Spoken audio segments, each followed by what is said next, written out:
उत्तरापथ में कहते हैं कि विधि मिल गई। कोई साधु ऐसे भ्रमण कर रहे हैं भिक्षाचर्या के लिए, फिर कहीं पर जब उनको पड़गा लिया जाता है, अंदर ले जाते हैं चौके में, तब बोलते हैं विधि मिल गई। विधि मिल गई ये कथन जो है, विधि का अर्थ ये पूरी नवोपचार विधि है, पूरे नव पुण्य क्रियाएं हैं। लेकिन प्रारंभिक जो पड़गान की विधि उनको प्राप्त हो गई, वृत्ति परिसंख्यान हो गया उनका पूर्ण, तो उसको भी विधि मिल गई ऐसा उपचार से कहा जाता है, प्रत्याशक्ति न्याय से। जैसे कोई चन्ना राय पटना से यहाँ आ रहा हो और बाहुबली स्वामी के प्रतिमा के दूर से दर्शन हो जाते हैं, तो कहता है कि आ गए श्रवण बिल्कुल। तो ऐसे ही पड़गान हुआ, अभी पूरी 9 विधियां करेंगे पूरी, तो एक विधि हुई है तो बोलते हैं कि विधि मिल गई, ऐसा कथन है। विधि का अर्थ ये पूरी 9 क्रियाएं हैं।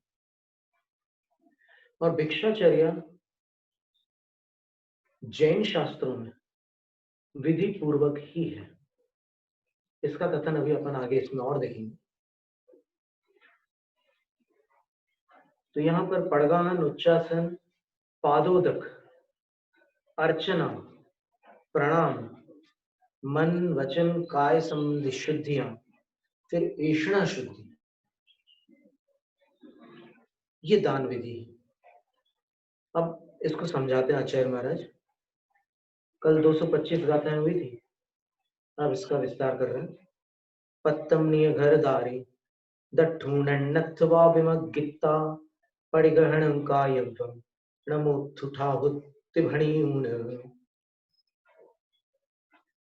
पात्र को निज घर के द्वार पर देखकर, अन्यथवा विमग्गिता, अथवा अन्यत्र भी उनकी खोज करके। देखिए ऐसा होता है कि कभी कभी कुछ घर ऐसे स्थान पर होते हैं जहां पर पड़गान संभव नहीं है। जैसे दूसरी मंजिल पर किसी का घर है, तो वहां से कैसे वो करेंगे हे स्वामी नमोस्तु नमोस्तु अत्र अत्र। तो वो अन्यत्र वा, उसमें लिखा है अन्यत्र वा विमग्गिता, अन्यत्र जाकर के उनको विमार्गणा करनी होती है। और फिर उनका परिगहणम कायम, पड़गाहन करना होता है। क्या कह करके? तो बोले नमोस्तु ठाहुति भणिमण, नमोस्तु तिष्ठ, इस तरह के शब्द बोल बोल करके उनका पड़गाहन करना होता है।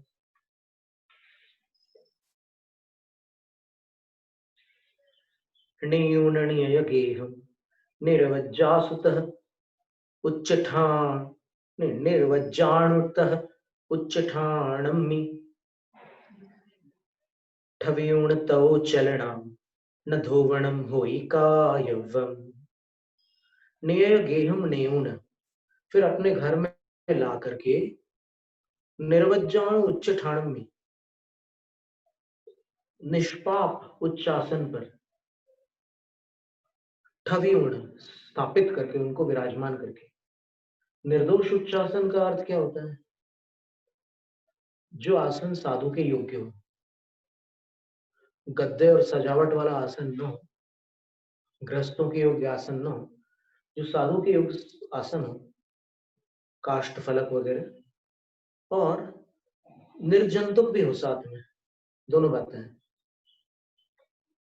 कि जो आसन सजावट से रहित हो और निर्जंतुक हो, उसको यहाँ पर निर्वज्जाणु कहा, निर्दोष कहा। तो ऐसे निर्दोष आसन पर, उच्च ठाण, ऊंचे आसन पर ठवी उनको विराजमान करते हैं पात्र को, यही गुरुवर यहाँ पर विराजमान हुई है। और तौ, तौ का अर्थ होता है ततः, उसके उपरांत, तत्पश्चात चरणाणम धोवणम हुई कायम, चरणों का धोवन का अर्थ होता है प्रक्षालन करने योग्य होता है, चरणों का प्रक्षालन।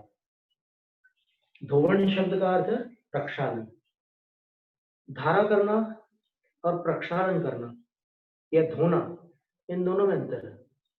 एक उदाहरण हम आपको देते हैं कि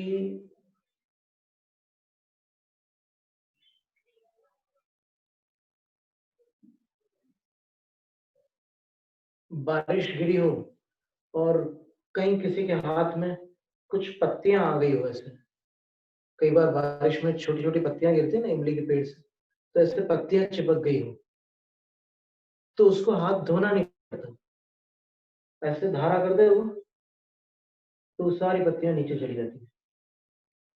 तो इसको प्रक्षालन नहीं कहते। और अगर हाथ में कुछ लग जाए, कीचड़ या और कोई वस्तु, तब फिर हाथ को रगड़ करके जब साफ कर दें तो उसका नाम धोवन है, उसका नाम प्रक्षालन। जैसे मूलाचार में तिल धोवन वगैरह का वर्णन आता है ना, अपरिणत दोष के अंतर्गत 10 दोषों में। तो जैसे तिल को धोया आपने तो उसमें पानी निकलता है, वो सफेद रंग का हो जाता है वो पानी।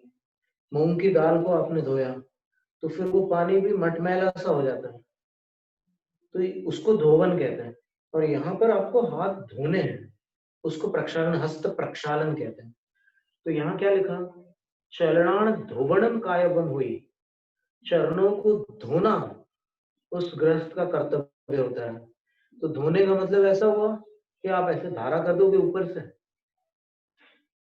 ऊपर से धारा करने वाला उदाहरण तो वो हो गया कि हाथ में कुछ पत्तियां लग गई थी बारिश में, तो उसके ऊपर से धारा कर दी तो वो पत्तियां अलग चली गई। धुला थोड़ी हाथ। धोना तो तब होता है जब हाथ में कुछ ऐसे धोने योग्य हो। पर गुरुओं के चरण इसलिए धोते हैं कि उनके चरणों में थोड़ी सी भी रज हो, थोड़ी सी भी धूल हो, वो उसको इष्ट है दातार को। और वो इष्ट है ये अपन कैसे प्रमाणित कर सकते हैं, तो उसका कथन इस गाथा के आगामी गाथा सूत्र में आचार्य कह रहे हैं, पादोदयम पवित्रम। अब धोया तो फिर चरणों का उदक प्राप्त होगा, पादोदक लिखा उसको, पादोदयम पवित्रम, और उसको पवित्र भी लिखा है। जबकि कोई हाथ धोए या पैर धोए और उसका जो पानी होता है उसको कोई पवित्र नहीं मानता, लेकिन ये गुरुओं के चरणों का जल है, तो वह पादोदयम पवित्रम सिरमिकाउण अच्छणम कुज्जा गंधक्षय कुसुम नेवेद्यदीव धुवे ही फले ही। उस पवित्र पादोदक को, उस चरणों के जल को सिरमिकाउण, सिर पर लगाकर फिर क्या करना है, अच्छणम कुज्जा, अर्चना करने योग्य है। कुर्यात, कुर्यात का प्राकृत में कुज्जा बन गया, अच्छणम कुज्जा।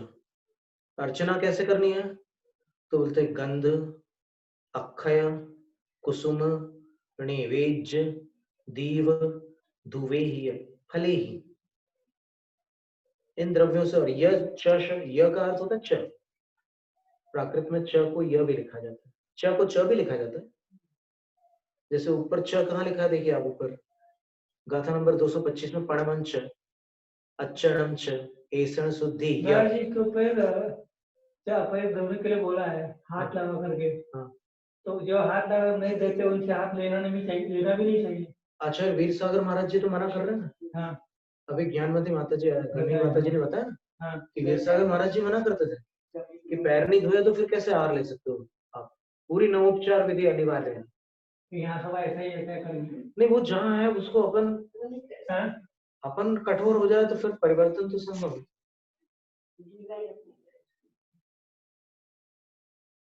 और माता जी ने तो ये कहा ना कि पुरुष अगर आर्यिका के पैर धुलाता है, हाँ, तो माता मान करके धुलाता है। और अगर नारी मुनि के पैर धुलाती है तो बेटा मानते हैं, तो वो पिता मानकर, गुरु मान करके, गुरु भी है, बेटा भी, सदा बेटा की व्यवस्था जैसी वह हो उसके अनुसार मानेगी। और वहां पर मन में विकार आने का प्रश्न ही नहीं उठता। अगर आता है तो आ नहीं सकते। अगर साधु में विकार आता है तो साधु नहीं हो, और अगर गृहस्थ में विकार आता है तो उसके लिए कहा है कि आराध्य के प्रति जो विकारी भाव लाता है वो पशु है, मनुष्य नहीं है। आराध्य के प्रति विकार भाव लाना पशुत्व का चिन्ह है। कितनी बड़ी बात है। फिर और प्रश्न आएंगे इसमें कि जब आर्यिका को मुनि से 7 हाथ दूर, उपाध्याय से 6 हाथ दूर और आचार्य से 5 हाथ दूर बैठकर वंदना का उल्लेख है मूलाचार में, तो फिर 5 हाथ के चम्मच बना नहीं, यहाँ पर चौके में ये बात कैसे घटित करोगे? पैर कैसे छू लेंगे चौके में, ये प्रश्न आता है। तो फिर इसका समाधान ये है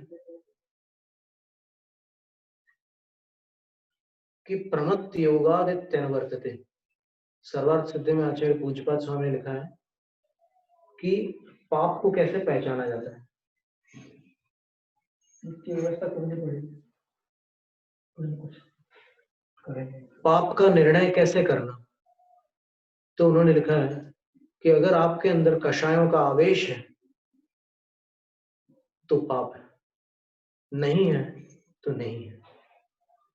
और राजवार्तिक में तो आचार्य अकलंक देव ने यहां तक लिखा है कि गृहस्थ स्त्री और दीक्षिता स्त्री, प्रव्रजिता स्त्री, ये दोनों जब साधु के पास आकर के उनको नमस्कार आदिक करती हैं, नमस्कार आदिक करती हैं, नमस्कार के पहले अर्चना पूजा वंदना हो गई, अंतिम क्रिया नमस्कार है, तो नमस्कार आदिक करती है। तो नमस्कार की क्रिया जो है ये तो नमस्कार ही है, लेकिन उसमें और भी कुछ क्रियाएं और भी कुछ प्रवृत्तियां समन्वित हैं, और वो प्रवृत्ति यही है चरण स्पर्श। तो क्या करना पड़ेगा? उसकी महाराज जी पैर ऊपर मारते होंगे, उसकी चर्चा अपन करते हैं आचार्य। अभी बहुत सारे श्रोता लोग इसमें जुड़े हुए हैं, सब सुनना चाह रहे हैं, उसकी अपन चर्चा करते हैं। तो राजवार्तिक ग्रंथ में आचार्य अकलंक देव ने ये लिखा है कि नमस्कार आद्या सेवने, नमस्कार आदि का आसेवन करने पर अब्रह्म का दोष लगेगा, तो बोलते हैं कि नहीं लगेगा। अब्रह्म का दोष तब लगेगा जब आपके अपने अंदर वेद की उदीर्णा से उत्पन्न होने वाला राग होगा, कुशील संबंधी भाव होगा, तब अब्रह्म का दोष लगेगा।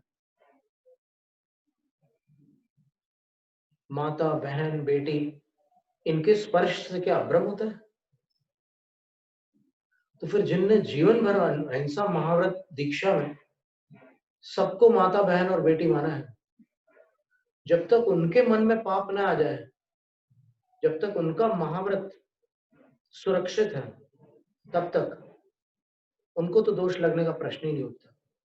और बोले कि अगर मन में पाप आ जाए तो फिर प्रायश्चित लेना होगा। नीति सार में प्रायश्चित भी बताया है कि अगर छूते समय राग आ गया तो फिर प्रायश्चित लेना होगा।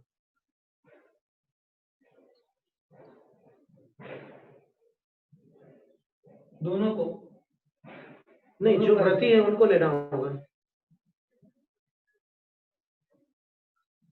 असंयमी को क्या प्रायश्चित दे? वो यदि ग्लानि युक्त होता है, जिसको पश्चाताप होता है और प्रायश्चित की याचना करता है आचार्य से, तब आचार्य के ऊपर क्या करें, क्योंकि प्रायश्चित का विधान तो व्रतियों के लिए।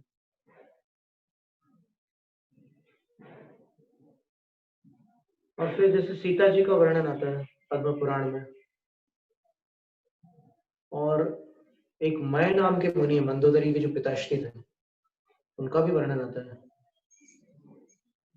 तो सीता जी ने देशभूषण कुलभूषण मुनिराजों के चरणों को झरने के जल से धोया भी था और बहुत देर तक गंध लेपन भी किया था उन चरणों पर। न उनको कोई दोष लगा था, न इनको कोई दोष लगा था। वो तो उसी भाव से मोक्ष चले गए दोनों मुनिराज। अब सीता जी तद्भव मोक्षगामिनी नहीं थी, स्त्री पर्याय थी, कालांतर में मोक्ष जाने वाले, गणधर होने वाले हो। तो एक बात यहाँ पर इतनी चर्चा में अपने को सार यही निकालना है, प्रमत्त योगादित्य अनुवर्तते। अगर आपके अंदर कषायों का आवेश है, राग का आवेश हो या द्वेष का आवेश हो, और उस राग या द्वेष के आवेश पूर्वक अगर आप हिंसा, झूठ, चोरी, कुशील, परिग्रह, ये सारे पाप जो होते हैं, वैसी प्रवृत्ति अगर आप आवेश पूर्वक कर रहे हैं, तभी आपको दोष लग रहा है।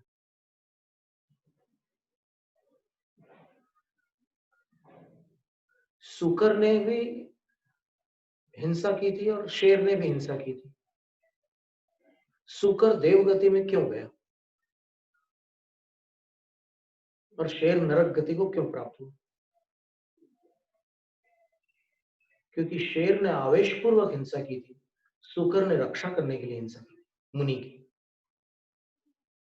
तो शुकर में शुभ भाव था, इसलिए उसको पुण्य प्रकृति का बंध होकर के देवगति को प्राप्त हुआ, और इसमें अशुभ भाव था, मुनि भक्षण का भाव था, तो इसलिए इसने जो हिंसा की उसका परिणाम उसको वहां मिला, दुर्गति में जाकर। ये सर्वत्र लगाना होगा, क्योंकि जैन धर्म में केवल द्रव्य से काम नहीं होता और केवल भाव से काम नहीं होता। कहीं कहीं पर केवलम अपि, ऐसा भी आचार्य समंतभद्र स्वामी दिया, जैसे तंडुल मच्छ है, वो हिंसा तो नहीं करता, लेकिन भाव हिंसा करता है, द्रव्य हिंसा तो नहीं करता, तो वो भी सप्तम पृथ्वी को प्राप्त करता है। और वो जो दूरी वाली बात है आर्यिकाओं की, वो वंदना का एक अनुशासन है। अन्य मती लोग भी देख रहे हैं आचार्य के यहाँ की चर्या को, जैनों की साधुचर्या को अन्य लोग भी देख रहे हैं, तो फिर आर्यिका जब उस परिधि में बैठ करके, उस सीमा में बैठ करके वंदना करती है, मुनिराज भी एक तरफ बैठे हुए हैं, तो फिर उस चर्या से भी लोगों के अंदर निर्मलता आ जाती है, दर्शकों के अंदर। पर इससे चरण स्पर्श का प्रतिषेध हो गया, ये निर्णय करना उतावली होगी, क्योंकि चरण स्पर्श का जो समर्थन है वो भी दिगंबर आचार्यों के द्वारा किया गया।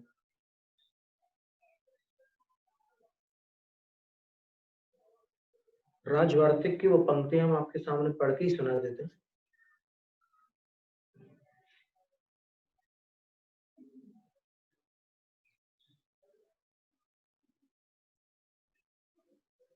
सातवां अध्याय,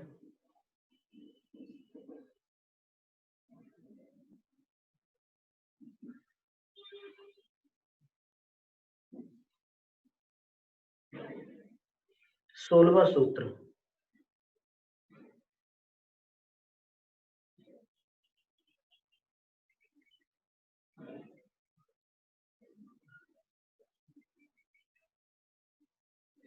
वार्तिक क्रमांक 3।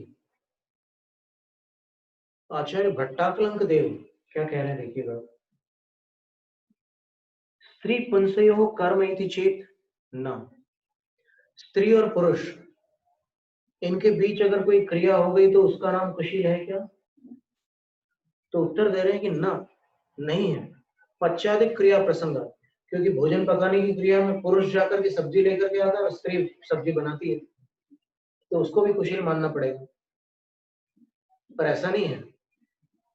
चारित्र मोहोदय सती स्त्री पुंसयो, स्यान मतम, ऐसा ख्याल हो सकता है किसी का कि न सर्व मिथुन में परिगृह्यते अनिष्ट प्रसंग, हर किसी जोड़े को ले लो तो फिर उसमें ये ब्रह्म वाली बात घटित नहीं हो पाएगी, क्योंकि उल्टा सीधा अर्थ हो जाएगा उसमें।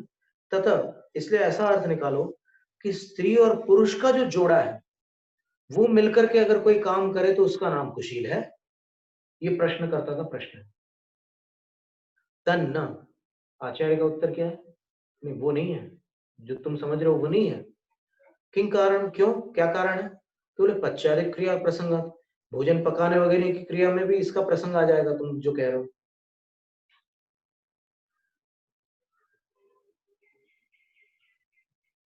पुरुष जो है वो मटर की छिलके निकाल करके वो दाने स्त्रियों को दे रहा है, स्त्री को दे रहा है, और स्त्री उससे सब्जी बना रही है, तो ये भी कुशील हो गया। तो आचार्य कहते हैं कि ऐसा अर्थ मत निकालो, और ततश्च उसके कारण और भी कुछ दोष आ जाएंगे। साधु संघों में जो प्रवृत्तियां होती है उसको भी कुशील मानना पड़ेगा। कैसे? तो उसमें देखिए आचार्य महाराज की शब्द क्या है, स्त्री प्रव्रजितयोर नमस्काराद्या सेवने मैथुन प्रसंग दोष। जैसे कोई स्त्री है, गृहस्थ स्त्री है, और कोई प्रव्रजिता अर्थात दीक्षित स्त्री है, इन दोनों के यति को नमस्कार आदि का आसेवन करने पर, यानी ये दोनों आकर के साधु को नमस्ते करती, पैर छूती है, तो ऐसा करने पर आज वर्तमान में ये प्रचलन कम है। काल का प्रभाव कहो या फिर भाव का प्रभाव कहो, जो भी हो, लेकिन यहां पर आगम में इसका उल्लेख आ रहा है। तो ऐसा करने पर मैथुन प्रसंग दोष, कुशील का दोष आ जाएगा।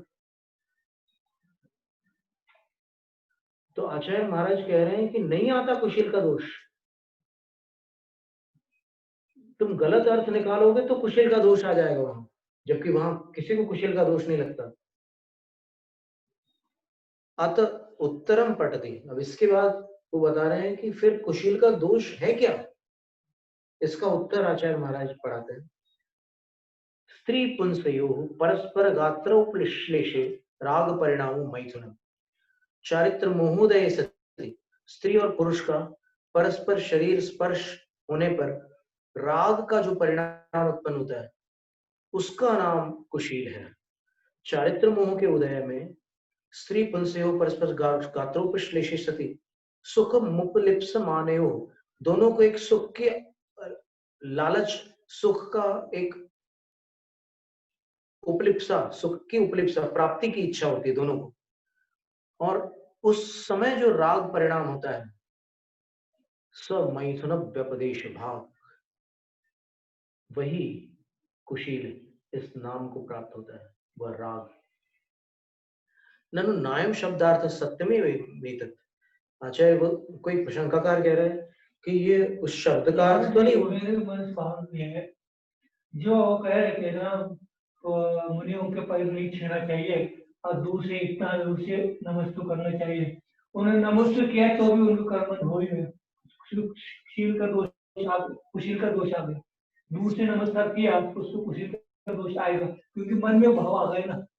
कैसा भाव? महाराज के पैर नहीं छूना चाहिए, दूर से दर्शन करना चाहिए। दूर से दर्शन करना चाहिए, क्यों करना चाहिए, क्या भाव आया तो उसमें वो भाव गया, उसका तो कुशील दोष नहीं लगेगा। समझ नहीं आता आपको? समझ में महाराज जी ऐसा बोलना चाह रहे हैं कि जैसे वो दोस्त से दर्शन इसलिए कर रहे हैं उनको लग रहा है कि छूने से कुशील का दोष नहीं है, तो पहले तो कुशील का भाव उनके मन में आएगा, ऐसे ही बोलना चाह रहे हैं। देखो ये बात है, ये माता जी ये आप दूर से दर्शन कर रहे हैं, लोग कह नहीं लोग दूर से दर्शन करते हैं, क्योंकि कुशील का दोष कुशील का दोष आएगा। पहला ही भाव आ गया, तुम्हें नमस्ते करने से पहले ही तुम्हारा कुशील का भाव आ गया, दूर से कर रहे हो, तो उसमें दूर करने वाले कर्म बंद हो आएगा।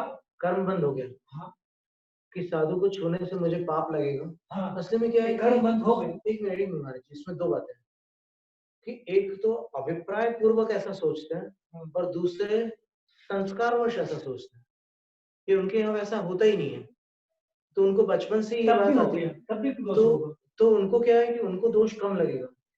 और जो अभिप्राय पूर्वक ये सोचकर कि शील भंग होगा ये सोच करके करते हैं, तो फिर उनके अंदर परिणामों में तो अंतर कहलाए, दोनों के परिणाम भिन्न कहलाएंगे, दोष तो लगेगा। अच्छा, फिर इसमें एक बात और आती है महाराज जी।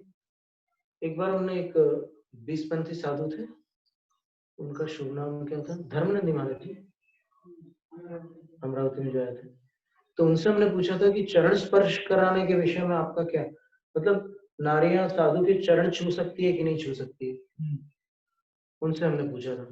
तो उनने उत्तर दिया था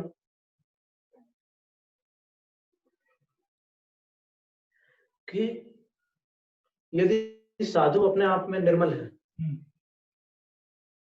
तो फिर साधु को कोई हानि नहीं है, और यदि साधु को अपने परिणामों पर पूर्ण विश्वास नहीं है तो फिर वो इससे बचे, ऐसा उनका विचार था, उन्होंने ये कहा। और आचार्य कुंतु सागर महाराज श्री से चर्चा निकली थी, तो उन्होंने एक बार कहा था कि ये हमें अविनाश खंडारा जी ने बताया कारण जो है कि दीक्षा के बाद साधना करते करते, तप करते करते बहुत समय निकल चुका हो, उसके बाद भी यदि चरण छूने वालों के प्रति ये भाव आता है कि ये स्त्री है, ये पुरुष है, ये स्त्री है, तो फिर वो दीक्षित ही नहीं है, ऐसा बोला जाता है। क्योंकि अभी तक उनको स्त्री पुरुष ही दिख रहा है।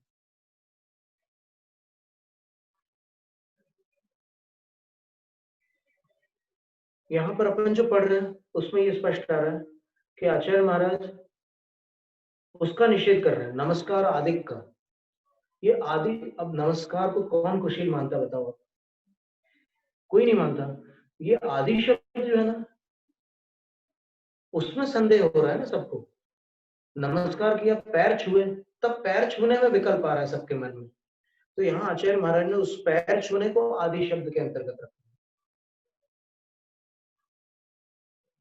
और आचार्य कह रहे हैं कि वो कुशील नहीं है। फिर कुशील क्या है? तो बताते हैं कि चारित्र मोह के उदय में स्त्री और पुरुष में परस्पर शरीर का स्पर्श होने पर सुख की जो अभिलाषा होती है और उस अभिलाषा के कारण जो राग परिणाम होता है, उसका नाम कुशील है। फिर उन्होंने आगे और भी इसको विस्तार से बताया।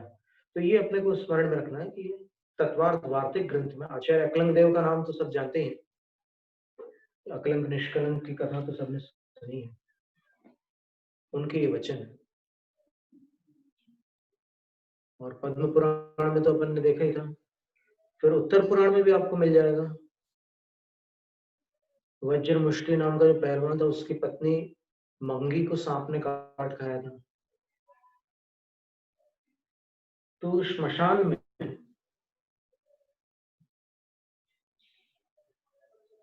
औषध रिद्धिधारी मुनि, आमर्ष औषध रिद्धिधारी मुनि के चरण स्पर्श से उसका जहर उतरा। मंगी का जो सर्प विष था वो उनके चरण छूने से दूर हुआ था। तो ये जो चर्चा थी, तो यहाँ भी चरण स्पर्श वाली बात आती है। और पाद प्रक्षालन की अपन चर्चा कर रहे हैं अभी वर्तमान में, तो यही प्रसंग चल रहा है।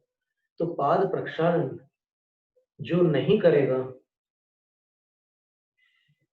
उसके द्वारा तो अष्टोपचार विधि हुई, नवोपचार विधि नहीं हुई। नव पुण्य कहाँ हुए? प्रक्षालन में तो पैर धोने ही पड़ेंगे ना। धारा करने से भी वो विधि नहीं हुई ना। यहाँ पर तो धोवणम कुज्जा लिखा है। चरणों को धोना उन गृहस्थों का कर्तव्य है। और साधु के लिए कहा है कि गोचरी वृत्ति, भ्रामरी वृत्ति से आप वहां जाओ भिक्षाचर्या के लिए। अब आपको कुछ ऐसा देखना नहीं, वहां पर ये भी लिखा है उसमें मूलाचार में कि आपको कोई ऐसी चीज नहीं देखनी जिससे आपके अंदर विकार उत्पन्न हो। उन चीजों पर आपको ध्यान नहीं देना है, ऐसा लिखा ही हुआ है। तो ठीक है, साधु अपने आप को संभालेंगे, पर विधि तो विधि है।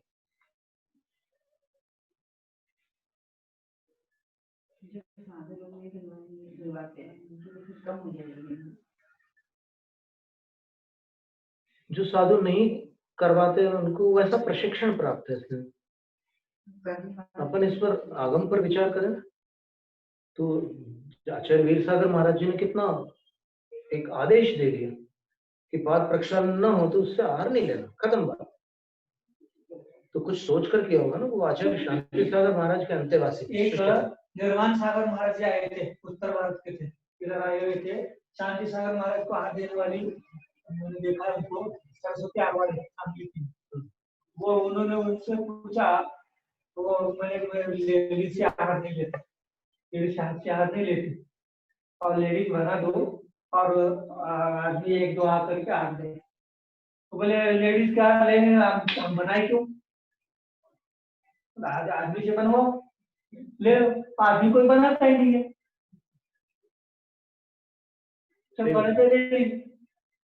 फिर वो एक उपवास दो उपवास किया, फिर वो लेडीज से लेते लेते लेडीज क्या करेगी?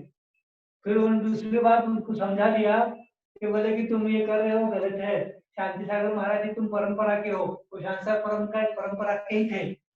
अच्छा हाँ, और फिर बाद में वो हाँ नैनागिरी में ज्यादा दिन रहे, नैनागिरी में अच्छा ऐसा है। ज्यादा दिन वही रहे थे। यहाँ से निकल के आने के बाद वही रहे कई दिन तक, वो वही ब्रह्मचर्य का देता था। यहाँ तक उन्होंने ले लिया, यहाँ ले लिया, लेके चले गए, चाहे कितने उपास करेंगे, उपास से बाहर करेंगे चलेंगे नहीं। तो क्लियर है। नहीं, पर शास्त्रों में चंदन वाला ने आहार दिया, लक्ष्मीवती ने आहार दिया, मृष्टदाना ने आहार दिया, सबने आहार दिया है। तुम्हारे उसमें कोई दोष हो तो वो फिर बाद में पता चला सिंह नंदी का लिया है, आहार दिया, तुमने दीक्षा लिया है, घर वाली की उसकी लड़ाई हो गई थी, वो दिन लड़ाई के चक्कर आके हमेशा आके उसने दीक्षा ले लिया, जाकर के मैं देखिए हाथ से ले लूं। वो व्यक्तिगत निर्णय हो गया, ये आगम मार्ग नहीं कह रहा है। से बोलेंगे इसको। और दूसरी बात ये करते हैं जो कि स्त्री के स्पर्शित वस्तु से भी शील में दोष आता है, तो उसका स्पष्टीकरण आप पढ़िए थोड़ा बारीकी से। उसमें क्या लिखा है कि स्त्री के द्वारा संसक्त आसन, शैया आदि का परिवर्जन करना ब्रह्मचर्य है ना। ब्रह्मचर्य धर्म में ये बात आई, 10 धर्मों के अंतर्गत। उसका अर्थ क्या है? किसी स्थान पर स्त्री बैठ गई है और उठ के चली गई, वहां नहीं बैठना है क्या? ये अर्थ है?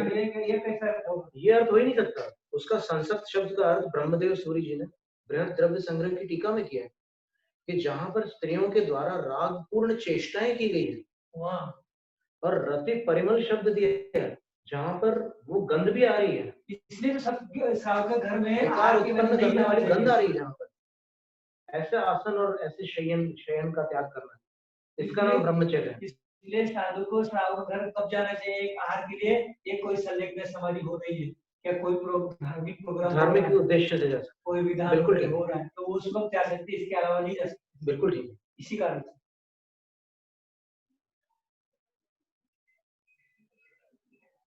और अगर आप ये मानेंगे कि स्त्री के द्वारा स्पर्शित वस्तु ब्रह्मचर्य नाशक है, तो फिर रोटी पूरी स्त्रियों ने बनाई है, और भी कई चीजें हैं, भोजन की कई सामग्री है जिसमें उनका हाथ लगा हुआ है, तो उसको खा करके महावीर स्वामी ने चंदन बाला के हाथ का जो भोजन लिया था, तो महावीर स्वामी का शील सुरक्षित रहा कि नहीं रहा बताओ?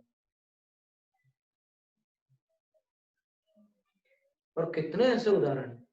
तो शील के बारे में ये ज्यादा होशियारी करने की बात नहीं है, ये बहुत बड़ी साधना है।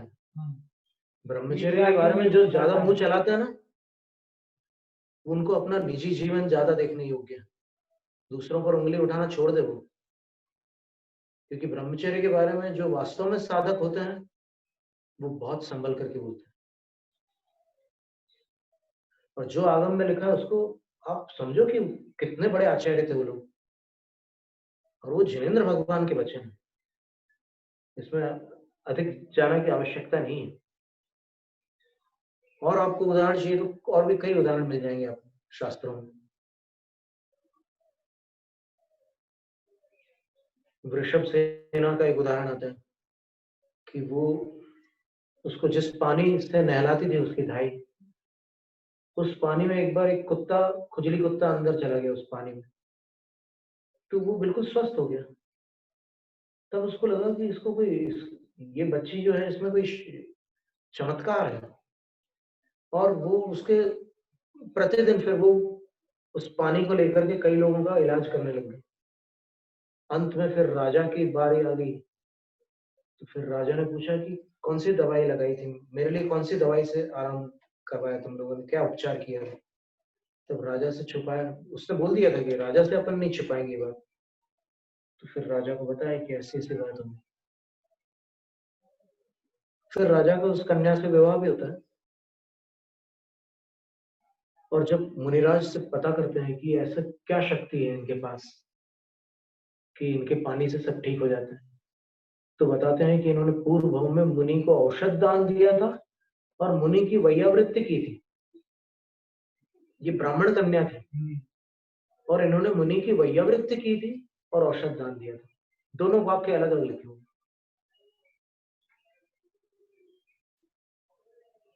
और देखिए घर में भी भाई बहन में, पिता पुत्री में और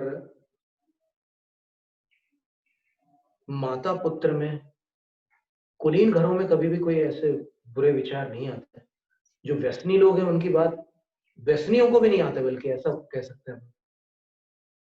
अच्छे खासे व्यसनियों को हमने देखा, कभी भी वो अपनी बहन के प्रति या माँ के प्रति कभी भी गलत शब्द नहीं बोलते और न कभी गलत विचार करते। माता जी वहाँ पर एक लेडीज है, तेरा बच्चे पर उधर तो करते नहीं है, सालों को हाथ पैर छोड़ के दूर से, तो वो क्या है, कुंसा सन पूरा रहेगा। अब कुंसा सन का कुंसा जी कोई जयंती थी, वो मना रहे थे, उसमें दूध इतना बड़े बड़े भर के दूध लाए थे, महाराज जी पैर धो रहे थे, सभी लेडीज वगैरह सब आ गए, सब हाथ लगा कर, वो लेडीज बाबू उठे, उन्होंने भी हाथ लगा के इसको अच्छी तरह से ऐसे धोया, और कर्म धन संयोग से उस लेडीज को था कैंसर, दवाई चल रही थी महाराज जी, साक्षात अनुभव में बता रहा हूँ। और वो पैर धो के बहुत अच्छी तरह से, कभी नहीं लगा कि साधु को हाथ, अब तक नहीं लगाई। उस दिन क्या उन्होंने बहुत हाथ खड़ा करके दोनों पैरों को अच्छी तरह से धोए, फिर उसको क्या किया, बस पानी थोड़ा ले करके कोई साधु ने बोला होगा, उसको पी लिया और थोड़ा सा लगा के ऐसे लगा दिया, घर गई। मतलब दूसरे दिन से दवाई बंद हो गई और उसको कैंसर कहा गया पता ही नहीं, डॉक्टर पूछा, डॉक्टर ने बताया कि तुम्हारा है ही सब खत्म हो गया तुम्हारा। कई साधुओं के पास वो शक्तियां, तो ये बात है, ये अंदर के भाव है, तुम ऊपर से कितना भी कुछ भी करते हो। बिल्कुल ठीक बात है। तो ये पाद प्रक्षालन की चर्चा थी, क्योंकि माता जी के यहाँ पर आज ये विषय निकला, यहाँ अपने यहाँ भी वही प्रकरण चल रहा था, तो आज इसका थोड़ा विस्तार हो गया। और फिर अच्चरण को जब अर्चना करनी है तो अर्चना कैसे करेंगे, तो जल से तो पाद प्रक्षालन कर ही लिया, अब गंध से गंध लेपन किया जाता है। गंध का और कोई प्रयोग है ही नहीं, गंध का केवल लेपन ही किया जाता है, उपटन किया जाता है, तो चरणों पर गंध लेपन होगा। फिर अक्षत, अक्षत पुंज पंक्ति, कल बात निकली थी, तो अक्षतों के पुंज की पंक्ति, 3 पुंज बनाएंगे रत्न त्रयधारी गुरु के प्रति। फिर कुसुम यानी पुष्प है, पुष्पों से भी गुरु की अर्चना की जाएगी।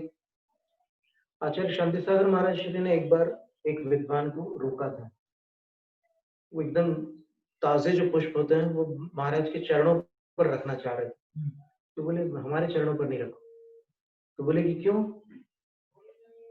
भगवान के चरणों पर तो रखते हैं, तो बोले भगवान के चरणों पर रखते हैं, मुझे कोई आपत्ति नहीं है, भगवान की प्रतिमा जो है वो अचित्त है,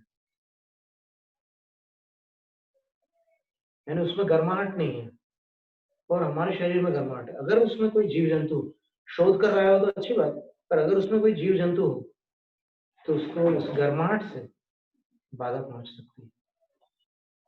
ये उनका आचार्य शांति सागर महाराज जी का विचार है, और अन्य आचार्यों के क्या विचार है वो भी अपने को संग्रहित करनी चाहिए, उसमें कोई हमें आपत्ति नहीं।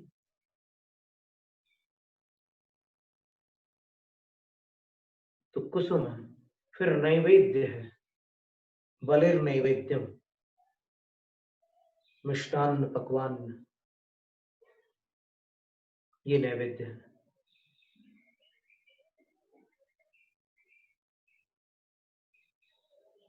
कैसे परिवर्तन आया इतनी शताब्दियों में, इन सब क्रियाओं में कैसे बदलाव आ गया, और अब वो चर्चा सम्यक और मिथ्यात्व तक जा पहुंची।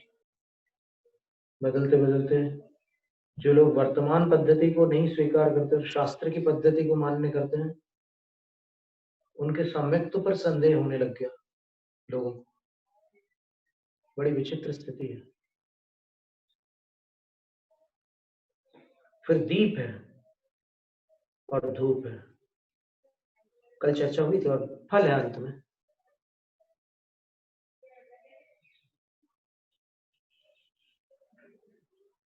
तो ये पाद प्रक्षालन के जल को मिलाकर ये 8 द्रव्य हो रहे हैं। च शब्द से आगे बता रहे हूँ, और क्या करना है, उपभंजलिंखे वित्ता पयपुरो वंदनम तौ कुज्जा चयोणाट्टरुद्धे मन शुद्धि होई का यव्वा।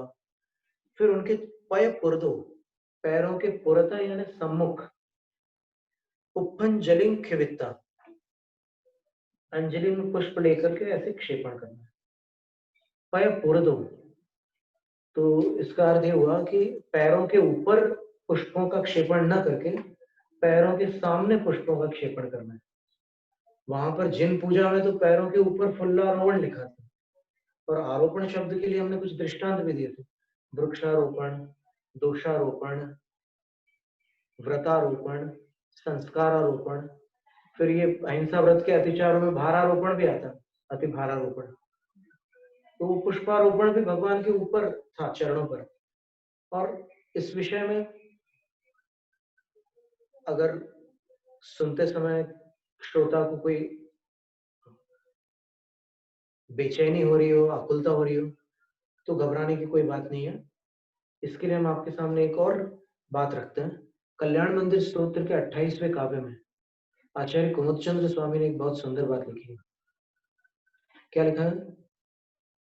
दिव्य सृजो जिन नमत त्रिदशाधिपाना, दिव्य सृजो जिन नमत त्रिदशाधिपाना, मुत्सृज्य रत्न रचितानपि मौलिबन्धान्, पादौ श्रयन्ति भवतो यदि वा परत्र, त्वत्संगमे सुमनसो न रमन्त एव। उन्होंने समवसरण में पार्श्वनाथ भगवान विराजमान उस दृश्य को प्रस्तुत किया है। समवसरण में पार्श्वनाथ भगवान कैसे लगते हैं, तो उन्होंने बताया कि दिव्य स्रज त्रयोदश नमत त्रिदशाधिपानाम, दिव्य स्रज, नमस्कार करते हुए जो देवों के इंद्र हैं, भगवान के चरणों में नमस्कार कर रहे हैं वो,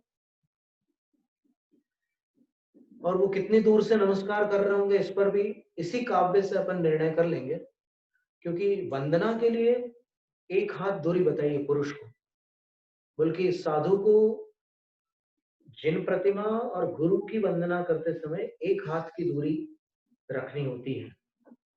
ऐसा मूलाचार में लिखा है, अपने गुरु के लिए लिखा है, हत्थंतरेण बाधम, बिना बाधा पहुंचाए गुरु को एक हाथ दूर से वंदना करते हैं। तो वैसी जिन प्रतिमा से भी एक हाथ दूर से करते हैं वंदना। पर यहां पर जो घटना हो रही है वो देखिए आप, कि नमस्कार करने वाले इंद्रों के रत्न रचितान अपने मौलि बंधन, रत्नों से जड़ित या रत्नों से बने हुए जो मौलि बंधन यानी मुकुट बंधन है, उनको भी दिव्य सृजन, जो दिव्य सृज यानी मालाएं, जो मुकुट में लिपटी हुई मालाएं रहती, अलग अलग डिजाइन में वो मालाएं ऐसे मुकुटों से लिपटी रहती है पूरी, और मुकुटों की जो कूट होते हैं उसमें बड़े बड़े रत्न लगे रहते हैं, और ऐसे मालाएं लिपटी रहती है। तो वो उन रत्नों के मुकुटों का त्याग करके उत्सृज्य भवतः पादौ श्रयंती, आपके चरणों का आश्रय ले लेती है समवसरण में। तो वो कितनी दूर से नमस्कार कर रहे होंगे देव, वो वंदना एक हाथ दूर से करते हैं, लेकिन नमस्कार तो चरणों के पास आकर ही करेंगे ना। और आगे पुराण एक फुट बोलेंगे, एक हाथ बोलेंगे, एक हाथ बोलेंगे तो एक हाथ में इतना उतना लंबाई होता है, नमस्कार करने में तो लंबा हो जाएगा, तो हाथ के रहेगा नहीं। और दूसरी बात अपन ने देखा था एक बार महापुराण में, आचार्य जिनसेन स्वामी ने लिखा है कि देवलोग अपने मुकुट भगवान के चरणों में रगड़ते हैं, तो वो नमस्कार की ही प्रक्रिया है। तो उस समय उनके रत्नों के मुकुटों का त्याग करके वो मालाएं, फूलों की मालाएं भगवान के चरणों का आश्रय ग्रहण कर लेती हैं। और फिर उत्प्रेक्षा की है कि जो सुमन होते हैं उनको अगर भगवान के चरण मिल जाए तो वो कहीं और प्रीति को प्राप्त नहीं हो सकते। तो सुमन श्लेष अलंकार है, उसके दो अर्थ हैं। सुमन का अर्थ होता है सुंदर है मन जिनका, जिनेन्द्र प्रणीत सुतत्वों के श्रद्धांत से जिसका मन सुंदर हो चुका है, ऐसा सम्यक दृष्टि जीव। और सुमन का अर्थ सुमन होता ही है पुष्प। तर्क कुतर्क कुछ वही ना, कुछ भी नहीं होना चाहिए वहाँ।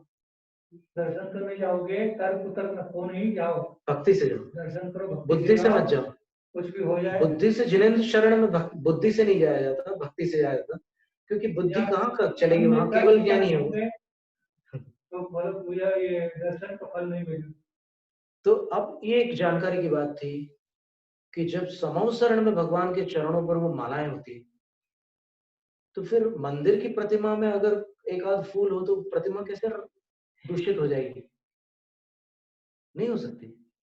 मालाएं होती है समूह शरण में, और हमेशा होती है, क्योंकि वो क्रम कभी अवरुद्ध नहीं होता। हमेशा जब भी कोई या इंद्र आ गया, तुरंत चरणों में जाकर वो नमस्कार करेगा और मालाएं वहां जाएगी भगवान के चरणों में, हमेशा रहेगी।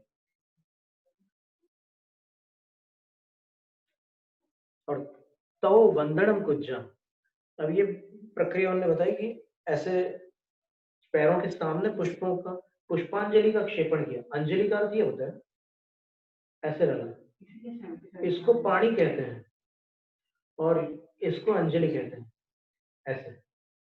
तो ये पुष्पांजलि का क्षेपण करते हैं, ऐसे करके करते हैं। हाँ, ये पुष्पांजलि क्षेपण है। पुष्प द्रव्य से जो पूजा है वो अलग है, उसकी विधि अपने को समझनी होगी क्या है। अभी आचार्य शांति सागर महाराज जी के कथन तो शिरोधार है, उन्होंने जो कहा वो तो ठीक है, पर और भी अपन और भी सबसे जहां जहां से जितनी जानकारियां इस विषय में मिले उसका संग्रह कर ली, और उसके बाद वंदना करना है, नमोस्तु। जो मुनिराज चौके में उनको नमोस्तु करना है, और उसके बाद फिर शुद्धियों का वर्णन है। शुद्धियां कैसे की जाती है, कैसी शुद्धि होती है, उनका स्वरूप आगामी सत्र में देखते हैं। 4 शुद्धियां हैं, चारों। अभी ये 5 क्रियाएं अपन ने देखी 9 उपचार विधि में, अब 4 शुद्धियां बची उसमें से। जैनम जयतु शासन, अथा प्राणिक स्वाध्याय निष्ठापन क्रिया, पूर्वाचारण क्रमेण सकल